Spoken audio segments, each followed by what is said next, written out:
Γεια σας, Killer12 εδώ.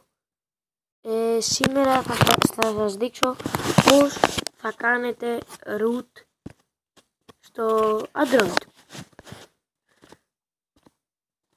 Πρώτον πάμε στο Google Play και γράφουμε root και πατάμε.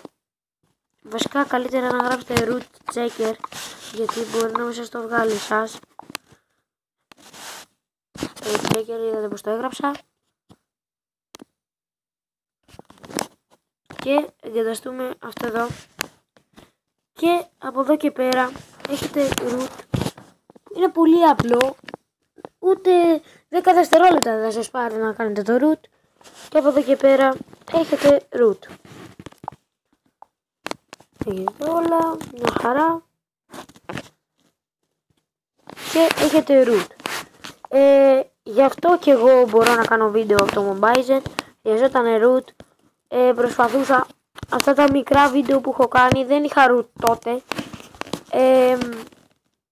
Αυτό το τελευταίο που έκανα Clash Royale είδαμε το root. Γιατί άμα περνούσε 1,5 λεπτό, άμα έφτανε 1,5 λεπτό, μου έσβηνε το βίντεο. Τώρα με το root δεν χρειάζεται. Κάνω όσο βίντεο θέλω και είμαστε μια χαρά.